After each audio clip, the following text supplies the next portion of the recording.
I'm going to start with an ancient newspaper clipping and a story that perhaps some of you have heard. My mother sent this to me a long time ago. It was put into the Asheville Citizen-Times. It was written, and Bob Terrell, who wrote for the Asheville Citizen-Times forever, actually till the day he died, I think, he was still writing. Bob had picked this up from Dick Bothwell over in St. Petersburg Times. And when he began tracking it down, apparently Dick picked it up from the St. Paul Pioneer paper in Minnesota. So who knows where the source was? But I've loved this clipping. And again, you may have heard this story, but if so, maybe like me, you'll still find it humorous. A young married couple had a fight one morning before going to work. Both parties failed to control their tempers.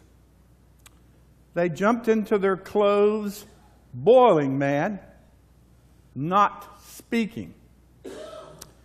The husband was almost ready to leave for work when his wife, still giving him the silent treatment, put on her favorite dress with a long zipper in back and backed up to him and pointed to the zipper. He zipped up the dress and then vented his anger on the zipper, whipping it up and down zzz, until it broke. The fact that they had to cut her out of her favorite dress didn't make her any happier. And on top of that, she was late for work. All day long she steamed, trying to think of ways to get back at her husband. That afternoon, she drove home still angry, but with no definite plan for revenge. She was certain, however, that an opportunity would present itself. As she walked through the garage toward the kitchen, she saw her hubby under the car, fumbling with the mechanical parts of the automobile, his legs sticking out. Her anger came to a head. A little voice within her told her just how to exact her revenge. "Show him two can play the game," the voice said. She knelt beside the protruding legs, grabbed his pants zipper, and furiously whipped it up and down. Without a word, but with a broad smile on her face, she marched on into the kitchen and found her husband tired and sweaty from laboring on the car, sitting at the table drinking a glass of water. Thunderstruck, she sat down opposite him, looked out the door, saw the legs still sticking out from under the car, and asked, "Who's out there?" "Oh, that's Bill from down the street," he said. "He came up to help me fix the muffler." She blurted out what she had done, and when her husband quit laughing and saw how genuinely embarrassed she was, he agreed to go outside with her and explain to Bill what had happened. They walked out to the garage. "Bill?" the husband called. "Bill?" Still no answer. He grabbed Bill's heels and hauled him out from beneath the car. Poor Bill was unconscious, his head gashed where he had banged it against the bottom of the car. Happily, Bill is all right now, and even got a laugh out of the incident when the husband explained it to him. The wife? Well, she learned to control her temper. And if there's a message in this story for you, it could be that harnessing your anger may be the most important thing you can do today. I love that story.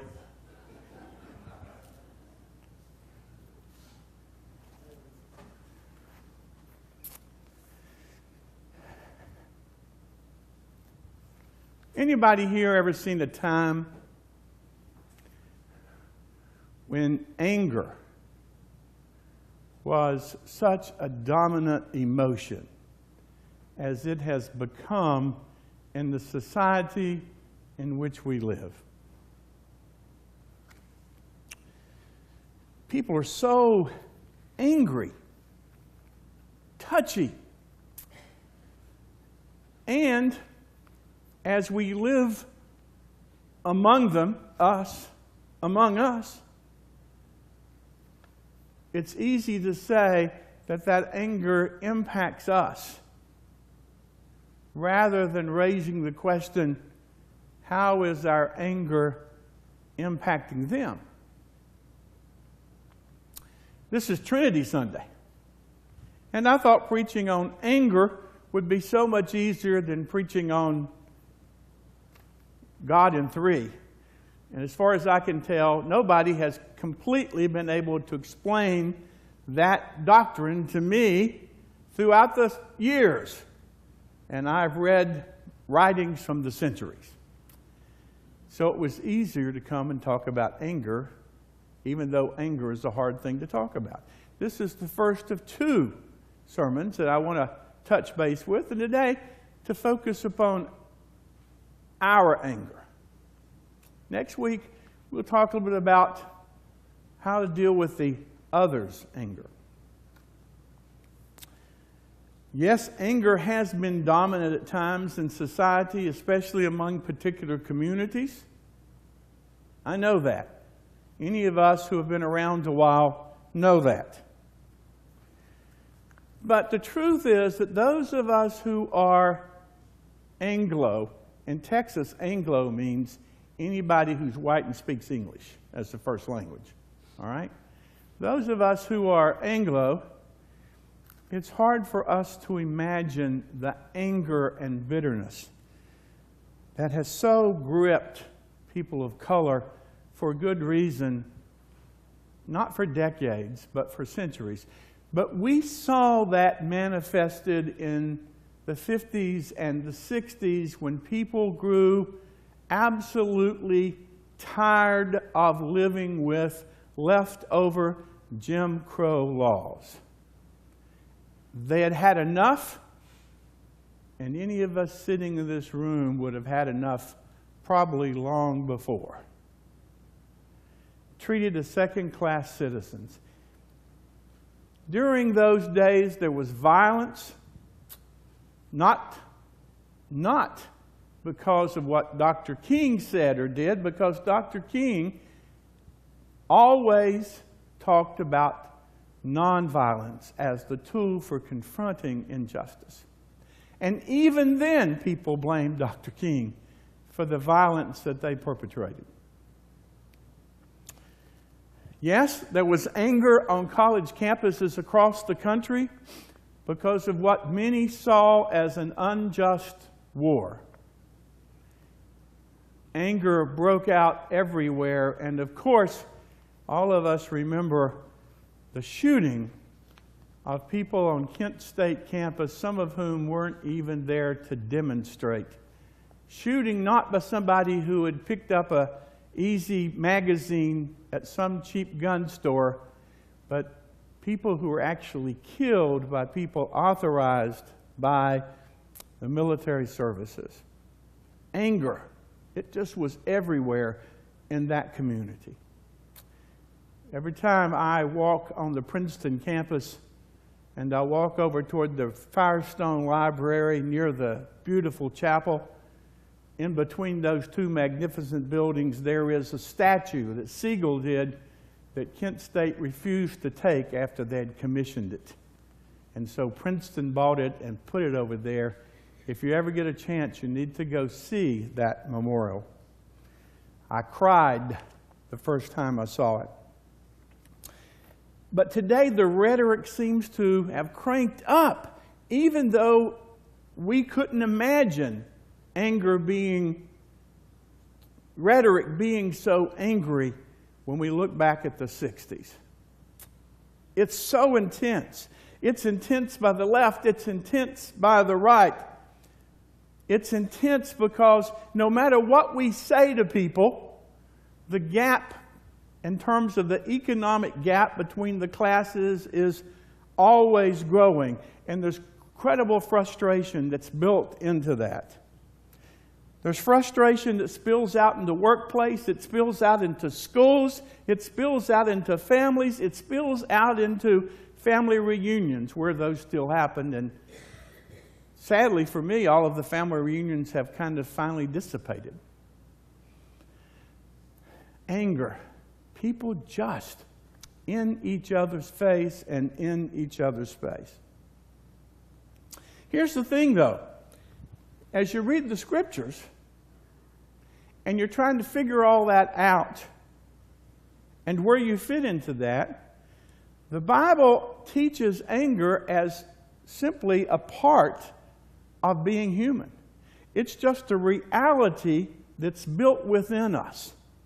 For instance, in the creation story in Genesis, past the creation story, what happens initially with the two sons? Cain gets incredibly jealous at Abel. And what does Cain do? In his anger, he kills him. The first fratricide in the scriptures. Later on, we'd find Rebekah scheming, Isaac's wife, Abraham's daughter-in-law, scheming with her son, Jacob, to steal Esau's birthright. And when she pulls it off with her trickery, she gets worried because Esau seems to be mad. I'm always amazed at that. You didn't think of that beforehand? And out of concern for Jacob, she sends him away because she knows what the anger can lead to. Anger is woven in the Bible, and here's the thing. It's not exclusive to human beings. You know that, don't you? God gets angry again and again with the descendants of Abraham and Sarah. Gets mad at him after the deliverance because they talk Aaron into making them an idol to God while Moses is up getting the cultic law that's supposed to guide them. God gets mad at him because they no longer trust God. And there's even a sarcasm woven in that stories where you remember when they start complaining about the manna and God gives them quail. And anyway, it gets to be so abundant. They complain and God's just had just about enough throughout the whole text. Sinning and turning back and sinning and turning back. It's enough to make us think that the story's about being human. Which of course it is. So anger is a reality according to the scriptures. There's plenty of examples of that, and you already know that better than I could tell you. Yet also we move into the New Testament, and who else gets mad? Yeah, and that startles me because Mom always told me Jesus was a nice guy. More about that next week. My mom always told me that I could never fight because Jesus wouldn't allow that. And then I turn around and start reading the Bible and I find Jesus got really mad too. How would you feel if some Sunday morning the person that you were paying to share good news came in and looked at you and says, you know what, I think about you, you're just all a bunch of whitewashed tombstones. I don't know that my paycheck would last too much longer. Jesus looked at the religious leaders and he spoke out in his anger at those who were supposed to represent the goodness of God could be amongst the most oppressive. He goes to the temple, and in the temple he gets mad at the money changers. And I agree with one of the people we heard a couple of weeks ago in the Thursday session where I think Jesus, it wasn't just about business being done in the temple, but it was about Jesus taking a stand against the whole sacrificial, exploitive system that was being run through the temple. and he lashes out, drives them out, because he was mad. So, anger is a reality if you read the Bible. It is a part of who we are. And here's the other thing, because I don't want to miss this before I move on. Anger is not only a reality, but it's a gift. Without the capacity to feel anger, it would be hard for us to see injustice and to have that sense of being motivated to address the injustice. The basic unfairness that takes place around us. Anger can be seen as actually good. The prophets, Amos, you got to read Amos. If you've never read Amos, you got to go read Amos. It'll kind of make you uneasy and squirm in your chair, even if it's a comfortable chair. So when your anger comes, which is a gift and which is natural, here's the question. When is that anger, or how you deal with that anger, inappropriate? There's the question, isn't it? Now, if anybody here has never felt anger, you're excused. Coffee's perking, so it'll be finished soon, okay? But for those of you who may have felt it, let's talk a little further. It's inappropriate when we blame others for problems we create. Ooh, if you've ever been married, think about that.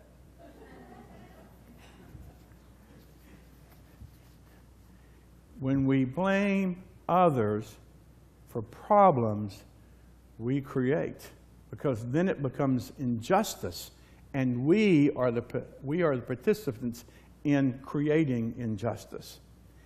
Any human being, no matter who you are, you want to be loved. I've never met a human being that doesn't want to be respected. You want to be honored. These are basic human needs that have been put within us. You also want to feel empowered, that you have choices that need to be honored. But here's what I found for myself. Maybe it's just for myself. When we aren't getting what we need, what we truly need. Now, I'm not talking about the latest Mercedes-Benz. Things that we really need, all right? When we aren't getting those basics, then we begin feeling a high level of frustration, and we begin feeling angry. And then we try to find some place to unload that anger, even if the person upon whom we would unload it has no responsibility for it. Often, we haven't even bothered to tell the other what we need and what we want. Because after all, if you love me, you could read my mind. Ooh, there's some nervous laughter there. If you really love me, you would know what I wanted for dinner tonight, and you'd be making that dinner. If you really loved me, you would know that what I need is for you to sit down and hold my hand and listen to me complain. If you really loved me, you would. We should just take a moment right there, shouldn't we, and let people fill that blank in. You see what I mean?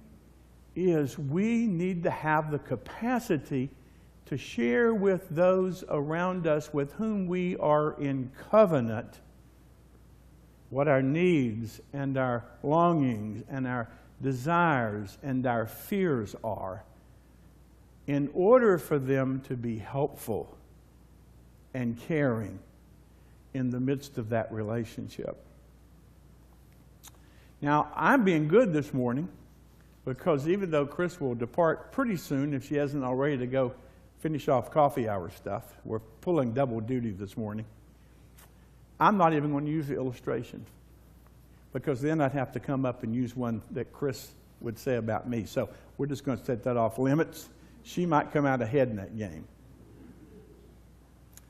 Anger becomes destructive when then we turn around having experienced it and it becomes misdirected. When I misdirect it, I internalize it, and you know what that means? I eat it. No, I don't mean I eat the emotion, though I do. I eat it. I eat anything that's not nailed down in the kitchen. That's why my weight through the years has been kind of like the bouncing basketball. Partly because when I feel those emotions, I turn around and internalize them, and then the destructive part comes with the way I self-destruct. So anger can be misdirected. Anger can come at the other whom we perceive isn't giving us what we want, whether we've told them or not, but it also can be misdirected in terms of internalizing. You know what? So many of our health concerns come because we internalize that anger. You know, some stuff's genetic, but sometimes we kind of add to the pot, like blood pressure and all kinds of stuff, because we stuff it down in there. It's so hard to do that. If you sulk and internalize, then it also becomes misdirected. You can misdirect it toward pets, God help us. You know, when you come in and that pet it just wants to cuddle up because it's been missing you all day and you don't want anything to do with that pet. And so you kind of shove it away and it looks at you like, well, I didn't have such a great day either. Right? We misdirected at family members. You have no idea how many colleagues I have had through the years who blame their members for stupid stuff they did. Pastoral counselors had an office in the church in Dover, and every once in a while the Presbyterian, he and I became friends, and we'd go out to lunch. And he was hired as consultant to the presbytery. And so I asked him, Kit, so what's the kind of thing you do? You do like system stuff in the church, you deal conflict? And he said, no, mostly they've hired me to work with pastors to help them not do stupid stuff. Because we're human beings. And we absorb anger from many sources. And so oftentimes it gets misdirected by those around us, or we reach out at other people. If we sulk, internalize it, we do all that stuff, then it becomes a part of our breaking covenant with God. You know why? Because we've been made in the image of God and we've been given gifts. And when we self-destruct, we dishonor the gifts that God has given. You may not have reached out and zipped up your husband's zipper or your spouse's dress or whatever. You may not have done that. But there have been other things that you could identify this morning. No matter what age we are, no matter where we are on the journey, we know some of the learnings we've gained. The question we ask ourselves every day when we get up is, today, can I find a way to be more responsible, more loving in the covenants that I have promised to fulfill?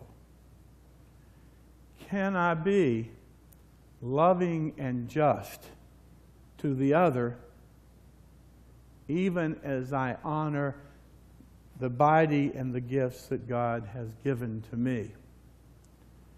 Those are questions in this process that we need to constantly be asking. And when we're in community, it becomes even more important. Because in community, a level of anger can be a good thing if each of us deals with that well.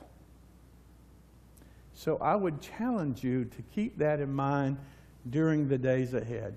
I couldn't end this part one without throwing out people have said to me, you're strange, but I know what they mean by that, but I'm also strange, I guess, in terms of some of the people that I have enjoyed through the years.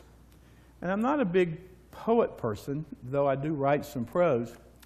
But of all the people I have liked through the years, William Blake is one of those. He was a strange critter, too, in his own way. A little poem that I had to learn, though I've forgotten a long time ago. You may have had to learn it, too. It goes something like this. I was angry with my friend. I told my wrath did end. I was angry with my foe. I told it not, and my wrath did grow. And I watered it in fears, night and morning with my tears.